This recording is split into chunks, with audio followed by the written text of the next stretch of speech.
complexo. Por que pluralidade com a família na escola? Nós sabemos que um dos grandes desafios na sociedade moderna e como profissional da educação, e aí a gente percebe a lacuna da ausência da família na escola. Daí a gente fica muito feliz quando a gente percebe que esse município, né, e os profissionais de educação, os gestores estão preocupados justamente em construir uma relação família-escola. E por que complexo? Justamente porque no momento do que estamos vivendo, a gente percebe que quando se fala de família, nós estamos falando de vários tipos de família e tem percebido que enfrentar o processo de educação da pessoa humana em pleno século XXI, a escola por si só ela não faz esse papel sozinha. Se ela justamente não desenvolver um trabalho de cooperação junto com a família, para que a família também participe do processo educativo e de formação da pessoa. Esse convite, porque exatamente por causa desse motivo, a família está longe da escola hoje?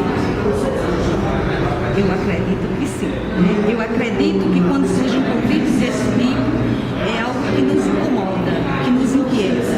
E que a gente tem necessidade de discutir no coletivo, para que a gente possa encontrar, a partir dos desafios que a escola encontra em lidar nesse processo de educação, a gente possa estar discutindo, eu digo, que temática tão relevante como esta, para, na coletividade, se repensar o que a escola pode fazer nesse momento, eu digo que tão desafiador, de conquistar, de trazer a família para o chão da escola e que, enquanto escola e família, as grandes instituições da sociedade, enquanto formação do sujeito, possam estar realmente ajudando a educar e a formar a pessoa.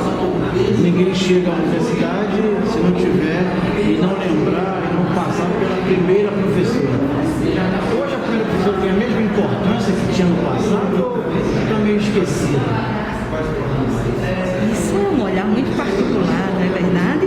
A gente fica pensando, Cid, quando você diz essa primeira professora foi esquecida, na realidade, na Idade Média, o Rousseau, o grande filósofo da educação contemporânea, ele pensa justamente, quando ele escreve a sua obra, Emílio da Educação, ele vai pensar na formação, o que ele chama da primeira professora, que na realidade é a mãe. A educação, ela começa em casa. Nós não estamos falando da educação formal, aquela que acontece no chão da escola, que é regida por currículos, por conteúdos e por avaliação. Mas nós sabemos da grande importância. E isso hoje no Brasil, nós estamos falando desse momento histórico, isso é garantido na Constituição Federal, isso está garantido também no Estatuto da Criança e do Adolescente. A própria Lei de Diretriz e Base da Educação Nacional tem essa grande preocupação e diz que família e escola, família e Estado pensam na educação e na formação da pessoa humana, né, do brasileiro e da brasileira. Então, quando a gente está pensando, dizendo-se que essa primeira professora, que no meu olhar, à luz do Rousseau, né, e de outros estudiosos, é a mãe, ou seja, começa na base familiar, a gente quando vem para a escola, quando a gente pensa na primeira professora, a gente está falando da professora de educação infantil, nós estamos falando da professora da creche, da professora da pré-escola. E essa primeira professora, com certeza, ela marca a vida da criança, ela marca a vida, evidentemente, desse adulto, que a gente pergunta, lembra da primeira professora? Então, quem foi essa professora? Eu espero que tenha sido alguém que tenha deixado excelentes marcas. E quando nós estamos falando de marcas, marcas de educação, de acolhida, de educação, de cuidado, né? Para que realmente a gente possa assumir um compromisso com a vida. Quando a gente fala de educação, a gente está falando de vida, né? De pessoas. E eu espero que essa primeira professora seja realmente alguém que tenha muito sentido e que tenha muito significado na vida desse ser humano, desse sujeito. Todo mundo fala, todos nós falamos que o professor é o grande incentivador de profissionais.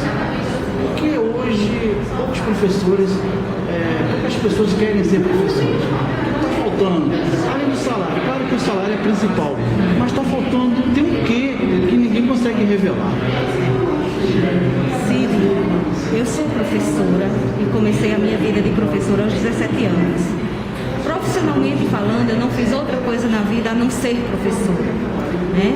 E quando a gente diz que hoje a ausência desse profissional no mercado de trabalho, a gente primeiro precisa pensar e olhar, eu digo que uma estrutura maior, que é a estrutura de sociedade brasileira.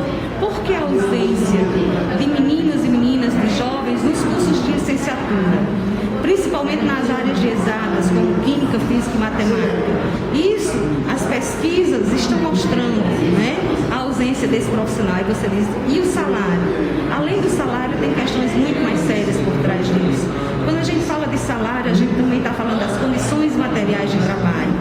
O Brasil, como qualquer um outro país do mundo, mas principalmente o nosso, com a diversidade que nós temos, com a imensidão, quando a gente está falando do território, né? A gente está também falando das condições das pessoas que chegam.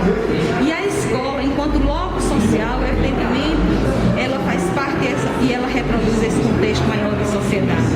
Então, a sociedade brasileira hoje está marcada por questões muito sérias, que é a questão da desigualdade, que é a questão da violência, que é a questão da droga, que é a questão da indisciplina.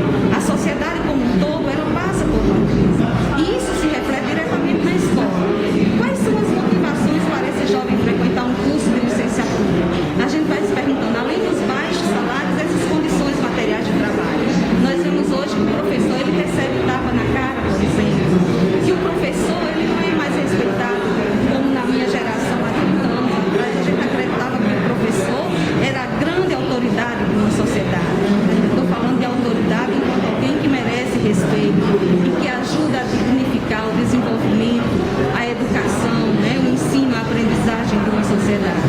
Então, esse sumiço, ou seja, essa ausência desses profissionais, ela tem a ver com uma conjuntura maior, que passa por salário, passa por condições materiais de trabalho, mas também passa por tantas outras esferas e segmentos desse contexto social que precisa ser repensado pelos gestores públicos, né, pela sociedade brasileira, se realmente nós acreditamos que a educação é um grande investimento de uma nação. E nesse sentido, infelizmente a gente lamenta, mas o Brasil tem essa dívida para com os seus cidadãos e cidadãs. A Rádio Constelação agradece, obrigado à professora por essa aula que ela nos deu aqui e parabéns pela palestra que a senhora proferiu agora há pouco. Eu espero, sim. Muito agradecida também e foi um prazer.